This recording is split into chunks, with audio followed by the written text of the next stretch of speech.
नमस्कार दोस्तों, आज हम एक बहुत बड़ी टॉपिक पर बात करने वाले हैं। 50,000 रुपए की स्कॉलरशिप। अक्सर अलग अलग वेबसाइट पर आपको ये खबर मिल जाती है कि हर छात्र को हर साल 50,000 रुपए की स्कॉलरशिप मिलेगी। लेकिन सवाल ये है कि क्या ये सच है? क्या यह स्कॉलरशिप वाकई सभी छात्रों को मिलेगी या फिर इसके पीछे भी अलग अलग शर्तें और नियम हैं? चलिए जानते हैं पूरी मामले को विस्तार से। और शुरू करने से पहले अगर आप हमारे चैनल पर पहली बार आए हो तो हमारे चैनल को सब्सक्राइब जरूर कर लीजिए, जिससे आपको हमारे चैनल के अपडेट सबसे पहले मिलेंगे। चलिए बिना देरी के शुरू करते हैं। आपको साफ साफ बता दें कि 50,000 रुपए की स्कॉलरशिप वाकई मौजूद है, लेकिन यह सभी छात्रों को नहीं मिलती। दरअसल भारत में अलग अलग राज्य सरकार और केंद्र सरकार अपने अपने स्तर पर कई तरह की स्कॉलरशिप योजनाएं चलाती है। इनमें से कुछ योजनाओं के अंतर्गत 50,000 रुपए तक की राशि दी जाती है, लेकिन यह राशि केवल उन्हीं छात्रों को मिलती है जो उन योजनाओं की पात्रता पूरी करते हैं। मतलब हर साल सभी छात्रों को 50,000 रुपए नहीं दी जाती, बल्कि यह राशि कुछ खास वर्ग, मेधावी छात्र या आर्थिक रूप से कमजोर वर्ग परिवारों के बच्चों को ही दी जाती है।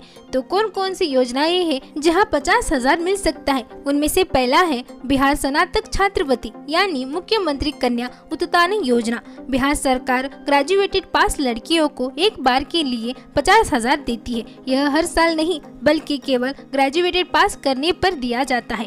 दूसरा है उत्तराखंड मुख्यमंत्री मेधावी छात्रवृत्ति प्रोत्साहन योजना। इस योजना के तहत 12वीं में टॉप करने वाले छात्र छात्राओं को अगर देश के top 50 national institution ranking framework संस्थानों में दाखिला मिलता है तो उन्हें 50,000 की स्कॉलरशिप दी जाती है। यह भी सीमित छात्रों तक ही लागू है। तीसरा है सक्षम स्कॉलरशिप यानी विकलांगता छात्रों के लिए। केंद्र सरकार की इस योजना के तहत जिन छात्रों को 40% या उससे ज्यादा विकलांगता है और पारिवारिक आय 8 लाख से कम है, उन्हें 4 साल तक हर साल 50,000 मिल सकता है। चौथा है ओबीसी और SC/ST छात्रवृत्ति योजनाएं। कई राज्यों में ओबीसी और SC/ST वर्ग के छात्रों को भी पढ़ाई के लिए 10,000 से लेकर 50,000 रुपए तक की मदद दी जाती है। तो इस तरह हर राज्य के नियम अलग अलग होते हैं। आपको ये भी समझना होगा कि हर राज्य की अपनी अलग स्कॉलरशिप योजनाएं होती हैं।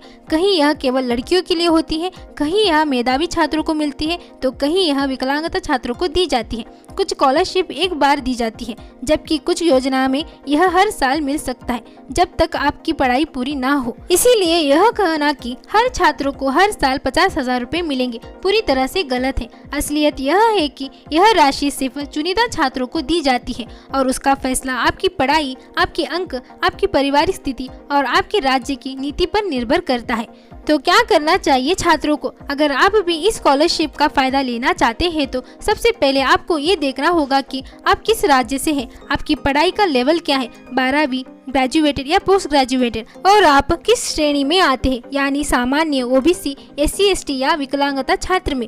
इन जानकारी के आधार पर आप नेशनल स्कॉलरशिप पोर्टल या आपके राज्य सरकार की शिक्षा पोर्टल वेबसाइट पर जाकर अप्लाई कर सकते हैं। तो दोस्तों, साफ है कि 50,000 रुपए की स्कॉलरशिप वाकई मौजूद है, लेकिन यह सभी छात्रों को नहीं मिलती। यह केवल उन्हीं को मिलता है जो इसके लिए पात्र होते हैं और जिनकी राज्य या केंद्र सरकार ने इस तरह की योजनाएं शुरू की होती है। तो दोस्तों, आज की जानकारी यह तक। अगर वीडियो अच्छी लगी हो तो लाइक, शेयर, कमेंट करना ना भूलें और हमारे चैनल को सब्सक्राइब जरूर कीजिए। मिलते हैं हम आपसे अगले वीडियो में। जय हिंद, जय भारत।